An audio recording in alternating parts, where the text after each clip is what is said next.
जब TV screen पर टकटकी लगाए जो लोग बैठे हुए थे, उन्होंने व्यतीत किया तो उनको कितनी बड़ी निराशा हाथ लगी। बाबा जी का ठुल्लू जिसे कहते हैं ना हैं? वो बजट के नाम पर पूरे देशवासियों के साथ एक धोखा किया गया है। जो बड़े-बड़े होर्डिंग्स इस प्रदेश के कोने-कोने पर लगाए गए थे कि नहीं सहेगा राजस्थान।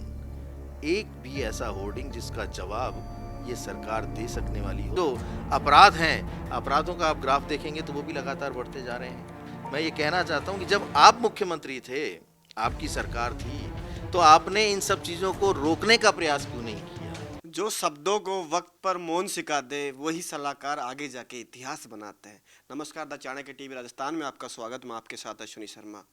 पूर्व मुख्यमंत्री अशोक गहलोत के ओएसडी रहे लोकेश शर्मा आज हमारे साथ मौजूद है। नमस्कार सर। नमस्कार अश्विनी जी। तबीयत पानी बढ़िया सर? बिल्कुल बढ़िया, फर्स्ट क्लास जी। आप सर सबकी शुभकामनाएं हैं हमेशा। सर बात करें बजट की, राजस्थान को बड़ी उम्मीद थी कि बड़ी कोई सौगात मिलेगी। लगता है सर कोई सौगात मिलेगी डबल इंजन कोई की सरकार? सौगात नहीं है, कहने को ही है, सिर्फ डबल इंजन की सरकार। देखिए, बहुत सोची समझी रणनीति के तहत राजस्थान ही नहीं पूरे देश भर को निराश किया गया है। हमेशा से ये कहा जाता है कि डबल इंजन की सरकार है और हम देश और प्रदेश के विकास के लिए तत्पर हैं। विकास देखिए ना, आज अखबारों की हेडलाइन भी पढ़ी, विकास असाधारण, आपने भी पढ़ी होंगी। तो किसी भी व्यक्ति को ये समझ में नहीं आ रहा कि कल का पूरा दिन देश के लोगों ने जब टीवी स्क्रीन पर टकटकी लगाए जो लोग बैठे हुए थे, उन्होंने व्यतीत किया तो उनको कितनी बड़ी निराशा हाथ लगी।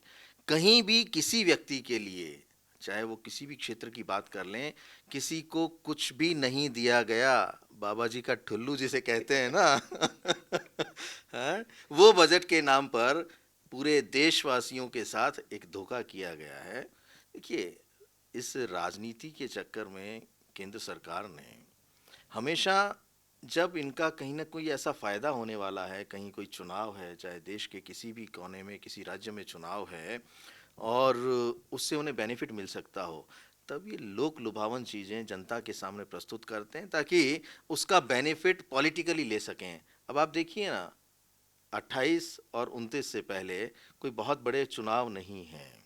उन्हें ये लगता है कि भई जिस तरीके से भी देश की और प्रदेश की जो जनता है, उसे अभी तो हम काम चला लेंगे किसी भी तरीके से, अभी हमारी कोई नेगेटिविटी नहीं होगी। लेकिन मैं ये कह देना चाहता हूँ कि अब देश का मतदाता पूरी तरह से जागरूक हो गया है।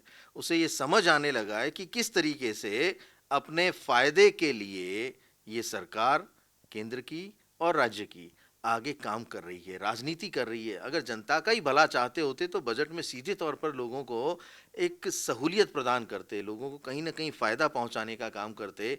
5 भी कोई ऐसे सब्जेक्ट या ऐसे विषय या ऐसे बिंदु नहीं हैं, मैं चैलेंज करता हूँ भारतीय जनता पार्टी और उनके तमाम प्रवक्ताओं को कि 5 चीज़ें ऐसी लिस्टेड करके बता दें, जिससे सीधे तौर पर आम जनता को कोई फ़ायदा पहुँचता हो। तो ये हाल है इनके बजट का तो। सर रथ यात्राएं निकाल रही है भाजपा। 2 साल 2 महीने को हो गए कि रथ यात्रा आपके विधानसभा क्षेत्र में पहुंची कि नहीं पहुंची? देखिए, ये रथ यात्राएं, ये पैदल यात्राएं, ये झंडा यात्राएं, धार्मिक यात्राएं, कई तरह की यात्राएं भारतीय जनता पार्टी के ये सिर्फ शगुफे हैं। ये इनका राजनीति करने का जो पैटर्न है ये बहुत पुराना हो चुका। अब जनता इनके बहकावे में नहीं आएगी। ठीक है, आप अपने आप को भले ही पीठ थपथपा लो, आप स्वयं को शाबाशी दे लो, लेकिन आपने कहा कि 2 वर्ष से ज़्यादा हो गए हैं भारतीय जनता पार्टी की सरकार को, लेकिन जो वादे इन्होंने इस प्रदेश की जनता के साथ किए, जो बड़े बड़े होर्डिंग्स इस प्रदेश के कोने कोने पर लगाए गए थे कि नहीं सहेगा राजस्थान, एक भी ऐसा होर्डिंग जिसका जवाब ये सरकार दे सकने वाली हो तो कम से कम मुझे बताएं कि आपने क्या किया है। आपने ना तो युवाओं को रोजगार की बात की कि आपने सीधे तौर पर नए रोजगारों को सृजित करके और हमारे प्रदेश के नौजवानों को उनको ज़्यादा नौकरियां दी हों या उनके रोजगार की बढ़ोतरी का कोई प्रयास किया हो। आपने ये कहा बड़े बड़े होर्डिंग लगा के कि महिला सुरक्षा को लेकर कि अत्याचार हो रहे हैं, महिलाओं के साथ दुष्कर्म हो रहे हैं और जो इस तरह की घटनाएं हैं उनकी बढ़ोतरी हो रही है। तो अब प्रदेश में हमारा जो मतदाता है, यानी राजस्थान को स्वयं में समेट कर उन्होंने ये नारा दिया कि नहीं सहेगा राजस्थान। आए दिन अखबारों की सुर्खियां बनती हैं कि कहाँ किस महिला के साथ अत्याचार हुआ, कहाँ चोरी हो रही है, कहाँ डकैतियां हो रही हैं। तो ये तमाम जो अपराध हैं, अपराधों का आप ग्राफ देखेंगे तो वो भी लगातार बढ़ते जा रहे हैं। कोई भी क्षेत्र ऐसा या कोई भी वादा ऐसा, कोई भी घोषणा ऐसी नहीं है भारतीय जनता पार्टी की जो जमीन पर उतरी हो। तो ये रथ यात्राएं पूरी तरह से व्यर्थ हैं। इनका कहीं कोई फायदा अब भारतीय जनता पार्टी को नहीं मिलने वाला।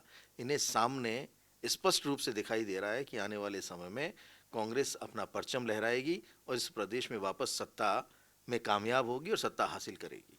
सर नरेगा का नाम बदल दिया गया, जी राम जी रख दिया गया, क्या लगता है सही है सर? सर भाजपा एक आरोप भी लगा रही है कि राम के नाम से कांग्रेस को परेशानी है, नरेगा से परेशानी नहीं है। ये बहुत बड़ी गलतफहमी है भारतीय जनता पार्टी की कि राम के नाम से कांग्रेस या कांग्रेस की विचारधारा रखने वाले किसी भी व्यक्ति को परेशानी है। राम तो सबके हैं, हमारे राम हैं, सबके राम हैं, लेकिन वो राम का अपने फायदे के लिए उपयोग में लेना चाहती हैं। राम की मार्केटिंग करके अपने लिए वोट को कि सिर्फ और सिर्फ अपने लिए इकट्ठा करना और ये बताना कि हम ही राम को मानते हैं, हिंदू हम ही हैं और हमसे ज़्यादा बड़ा राम का भक्त कोई नहीं है, ये सिर्फ प्रोपेगेंडा है। और ये जो आपने बात कही, हमें कोई परेशानी नहीं हो रही, जी राम जी रखो या कोई सा भी राम जी है, आप नाम रखो, नाम बदलने से कोई फर्क नहीं पड़ता।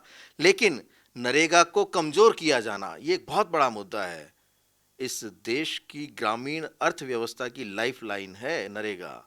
इससे वहाँ के जो लोगों का जीवन स्तर जो सुधरता है, जो हमेशा उम्मीद लगाए बैठे रहते हैं कि हमें इस नरेगा की वजह से हमारा जीवन यापन होगा, हमें रोजगार मिलेगा, उस लाइफलाइन को ख़त्म करने और कमज़ोर करने का अगर काम कर रहे हैं तो इससे बड़ा दुर्भाग्य और कुछ हो नहीं सकता।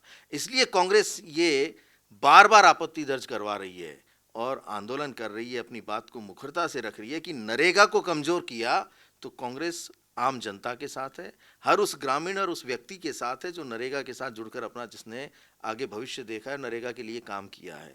तो ऐसी स्कीम्स जिसे कि बिल बना दिया गया, नरेगा को तो एक्ट और कानून के रूप में लिया गया था ना, अगर उसे कमज़ोर करने का काम कर रही है भारतीय जनता पार्टी तो इससे बड़ी दुखद और कोई बात नहीं हो सर सकती। नरेगा की बात करें, 100 से अब 125 दिन बढ़ा दिया गया, 15 दिन में पैसा भी आएगा, नहीं आता तो आपको डबल मिलता है। तो भाजपा तो सर ये कह रही है कि इसमें तो कोई दिक्कत ही नहीं होनी चाहिए। देखिए, उनकी कथनी और करनी में हमेशा से अंतर रहा है। अगर वो अपने वादों के पक्के हैं तो मैंने आपको अभी उदाहरण दिया ना कि जब राजस्थान में विधानसभा चुनाव होने थे तो उससे पहले जितने तरह के नारे दिए थे, जितने तरह के होर्डिंग्स लगाए थे, उनमें से एक भी वादा और एक भी घोषणा भारतीय जनता पार्टी की इस वर्तमान सरकार ने पूरी नहीं की है। तो ये कहीं ना कहीं इन्हें लगता है कि नरेगा सीधे तौर पर कांग्रेस को बेनिफिट देती है। तो ये नुकसान तो नरेगा की आड़ में कांग्रेस को पहुंचाने के लिए लालायित हैं, लेकिन कांग्रेस ऐसा होने नहीं देगी। अगर नरेगा को कमज़ोर किया तो कांग्रेस हर जगह, हर गांव में, हर ढानी में इनके विरोध करेगी और इनके विपक्ष में जितनी भी चीज़ें हो सकती हैं आम जनता के साथ जुड़कर उनके मुद्दों को उठाएगी और उनके साथ जुड़कर आगे बढ़ेगी। सर आप कह रहे हो कि 2023 में इस विजन के साथ आएगी, युवाओं के साथ भ्रष्टाचार नहीं होगा, पेपर आउट नहीं होंगे, क्राइम रेट नहीं बढ़ेगा, लेकिन सर कहीं ना कहीं भाजपा ये कह रही है कि क्राइम भी रुके हैं, पेपर आउट भी नहीं हो रहे। देखिए, ये तो कहने की बातें होती हैं। आंकड़ों को अगर आप लेके देखेंगे, जैसे ही आप चीज़ों को उठाएंगे और वास्तविकता देखेंगे, कोई भी अखबार ऐसा नहीं है जिसमें रोज़ाना ये खबरें नहीं छपती हों कि यहाँ अपराध हुआ, यहाँ इस तरह की घटनाएं हुई। तो ये कह देना मात्र से नहीं होता कि हमने आंकड़े कम कर दिए या हमने जो वादे किए थे उन्हें पूरा किया। आप बहस कीजिए, आप एक रिपोर्ट कार्ड अपना प्रस्तुत कीजिए प्रदेश की जनता के सामने कि हमने ये घोषणाएं की थी। मैं बहुत ज़्यादा घुमा फिरा के बात नहीं करता। आप तो एक तरफ अपना घोषणा पत्र रखिए, अपनी घोषणाएं रखिए और दूसरी तरफ जो आपने एक्ट किया है, जो इम्प्लीमेंट किया है, वो ये बताइए कि हमने ये घोषणा की थी और इसको पूरा कर दिया, हमने ये वादा किया था, इसको हमने पूरी तरह से निभा दिया। तो ये कोरी कपोल कल्पित बातें हैं जिनको ये कहते हैं और जोर शोर से मुद्दा उठाने का प्रयास करते हैं। सर 2018 में सरकार कांग्रेस की थी, पेपर आउट हुए, ओएमआर सीट तक बेच दी गई, आप ओएसडी थे, पूर्व मुख्यमंत्री के नज़दीक थे, क्या लगता है सर कितनी सत्यता थी? देखिए, ओएमआर शीट का जो घोटाला है वो इस प्रदेश के युवाओं के साथ बहुत बड़ा अन्याय है। जो मेरा नौजवान साथी इस उम्मीद में कि भी मैं प्रयास करके अपनी अथक मेहनत करके रोज़गार प्राप्त करूंगा, सरकारी नौकरी प्राप्त करूंगा, अगर उसके साथ इतना बड़ा धोखा हो जाए कि OMR शीट में इतनी बड़ी धांधली, इतनी बड़ी हेराफेरी हो जाए तो फिर तो बचता ही क्या है। लेकिन आपने एक बात सही कही कि इन सब चीज़ों को जिस सरकार ने होते हुए देखा, कि मैं तो यहाँ एक बात ऐड करना चाहता हूँ कि ये जैसे ही इस जानकारी में आया, हाँ ये ज़रूर है कि वर्तमान सरकार ने इस दिशा में प्रयास किया, और ये इस बात के लिए मैं प्रशंसा भी करता हूँ कि एसओजी बहुत अच्छा काम कर रही हैं। पेपर लीक से संबंधित मामलों को उजागर किया, ये जो जितने घोटाले आज दिखाई दे रहे हैं या जो सामने आ रहे हैं, कम से कम उन्हें उजागर तो किया जा रहा है, उनका पता तो लग रहा है। लेकिन जैसे ही इस OMR शीट के घोटाले की या इससे संबंधित जो इतना बड़ा एक स्कैंडल हुआ है उसकी जानकारी सामने आई, तो हमारे तत्कालीन मुख्यमंत्री, जो अभी पूर्व मुख्यमंत्री हैं, वो ट्वीट करते हैं कि ये तो पहले से होता आ रहा है, ये पहले की सरकारों में भी होता रहा था और आज की सरकार में भी हो रहा है। तो ये कह देने मात्र से मैं नहीं समझता कि वो उन्हें माफ़ किया जाना चाहिए या वो अपना बचाव कर सकते हैं। मैं ये कहना चाहता हूँ कि जब आप मुख्यमंत्री थे, आपकी सरकार थी, तो आपने इन सब चीज़ों को रोकने का प्रयास क्यों नहीं किया? आपने तो रोकने के बदले उल्टा बढ़ावा दिया। जो लोग पेपर लीक जैसे विषयों में शामिल थे, जिनका कहीं न कहीं इन्वॉल्वमेंट था, उन तक को आपने अपना आदमी कहकर बचाने का काम किया। तो आप किस मुँह से अब ये कहते हैं कि पहले की सरकारों में भी होता था और आज की सरकार में भी हो रहा है? आप जब प्रदेश के मुखिया थे, सारी शक्तियाँ आपके पास थी। पिछली सरकार के घोटालों को आप उजागर करते, और अगर उससे पहले ऐसा होता आ रहा था तो आप उन लोगों को सजा दिलवाते जो लोग युवाओं के हितों पर कुठाराघात कर रहे थे, जो लोग युवाओं के साथ अन्याय कर रहे थे, आप उन सबको पकड़ते और कार्रवाई करते। तब ये कहने के हकदार थे कि पिछली सरकारों में होता था और हमने रोक दिया। ये कह के आप बच नहीं सकते, आपकी जिम्मेदारी से आप दूर नहीं हो सकते, या अपने आप को क्लीन चिट खुद ही नहीं दे सकते कि साहब मैं क्या करूं, पहले भी होता था, मेरी में भी हुआ, और अब आने वाली जो अभी जो चल रही है सरकार उसमें भी हो रहा है। तो एक तो आपने ट्वीट करके ये मान लिया कि मेरी सरकार में भी हुआ था, पहले भी हो रहा था, मेरी में भी हुआ और वर्तमान में भी हो रहा है। अब वर्तमान सरकार क्या कर रही है उसे तो छोड़ो, आपने रोकने का प्रयास क्यों नहीं किया? तो इस तरह की जितनी भी गतिविधियां हुई, सीधे तौर पर तत्कालीन मुख्यमंत्री उस सब के लिए जिम्मेदार हैं। प्रदेश के युवाओं के साथ जितना बड़ा धोखा हुआ, हर उस धोखे का अगर सीधा सीधा श्रेय किसी को जाता है, या कोई जिसका कहते हैं ना, जिसका सेहरा किसी के सिर पे बांधा जा सकता है, तो वो तत्कालीन मुख्यमंत्री अशोक गहलोत हैं। उन्होंने हमारे प्रदेश के नौजवानों के साथ अन्याय किया, पेपर लीक जैसे मामले हुए, उन लोगों के ऊपर कार्रवाइयाँ नहीं की, कहते रहे कि हमने कानून बना दिया, हमने ये बना दिया। किसके ऊपर कार्रवाई की, किसकी संपत्तियां जब्त की, ये तो बताएं आप। लेकिन कानून बना देने मात्र से काम नहीं चलता। आप आरोप किसी और के ऊपर तब लगा सकते हैं जब स्वयं नीट एंड क्लीन हो।